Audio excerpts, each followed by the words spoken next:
O fantasma militar volta a assombrar as eleições brasileiras. Incrível, mas é verdade. Eu sou Mauro Lopes. Este é mais um Boletim 247. O portal Brasil 247, na manhã desta quinta-feira, 17 de fevereiro, publicou uma sequência impressionante de reportagens que indicam o cenário terrível, tenebroso mesmo, que começa a cercar o pleito de 2022. Uma das reportagens que teve maior destaque na edição de hoje foi essa, a do jornalista Luiz Nassif, que resumiu os principais movimentos dos militares com Bolsonaro que ameaçam as eleições. Veja que lista impressionante. Primeiro, o questionamento das eleições por Bolsonaro. Ele ameaçou recuar inicialmente, mas voltou aos ataques. E está brandindo um trabalho fajuto de um empresário paulista sobre as eleições de 2014, que chegou ao Palácio através de um oficial da inteligência do Exército. 2, a suspeitíssima agenda de Bolsonaro na visita à Rússia. Foi uma comitiva pequena, com a participação de seus militares chaves, entre eles Braga Neto e Heleno e seu filho Carlos Bolsonaro, que é o principal responsável pelas estratégias digitais.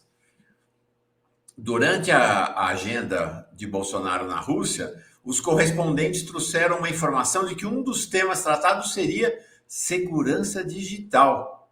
Por que segurança digital numa visita diplomática? Estranhíssima essa agenda e realmente suspeita. Terceiro, ontem, o futuro presidente do Tribunal, do TSE, o ministro Luiz Edson Fachin, alertou para uma guerra cibernética contra a democracia. As fake news virão com tudo e, ao que tudo indica, novamente sem controle do TSE. O TSE parece que terá enormes dificuldades para combater as fake news. Será novamente leniente com elas nessas eleições?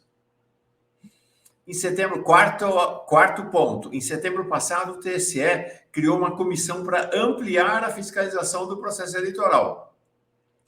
Um dos membros, e é inexplicável que o TSE tenha feito isto, é o general Heber Garcia Portela, comandante da Defesa Cibernética das Forças Armadas. Colocaram a raposa dentro do galinheiro.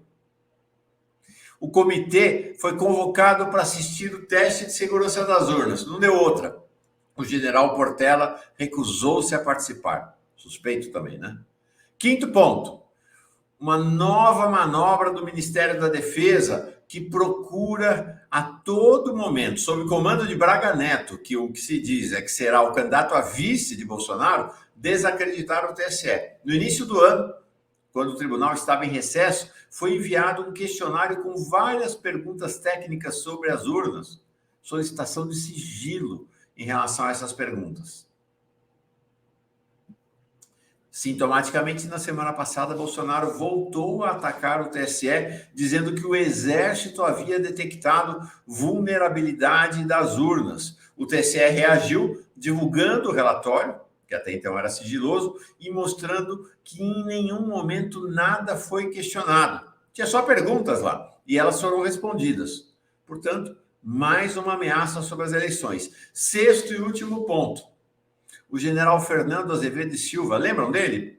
Foi ministro da Defesa do Bolsonaro, tinha sido assessor de Toffoli no STF, é tido, apesar dessa performance, como um legalista, foi convidado por Alexandre de Moraes para assumir a área de segurança do TSE. O que aconteceu? Caiu fora. Declinou do convite alegando questão de saúde. Muito estranho esse pedido. Aparentemente, há uma guerra no meio militar em relação à questão das eleições. O Conrado Hübner, cientista político e jurista respeitado, publicou um artigo na Folha nesta quinta-feira também, falando que o TSE, com essas concessões aos militares, criou um risco irreversível para as eleições. Apesar do ministro Barroso, que é o atual presidente do TSE, ter rechaçado os ataques de Bolsonaro. Barroso, numa entrevista ontem, nesta quarta-feira, disse que os militares não se envolverão com política. Mas é estranho que o ministro do TSE tenha que afirmar que os militares não irão se envolver com política. Num país de democracia em ordem, tranquila, serena, com as instituições funcionando, jamais que este tema constaria da pauta do ministro do Tribunal encarregado das eleições. Finalmente, numa reportagem de bastidores de Luiz Costa Pinto, diretor editorial do Brasil 247, ele afirma que há um clima de enorme tensão com todo esse cenário no Tribunal Superior Eleitoral. Estão em risco as eleições de 2022? Este é um tema que, infelizmente e dramaticamente, voltou a entrar na agenda da política nacional. Vamos acompanhar passo a passo, tanto no portal Brasil 247, quanto aqui na Pós TV 247. Eu sou Mauro Lopes, este foi mais um Boletim 247. Até o próximo.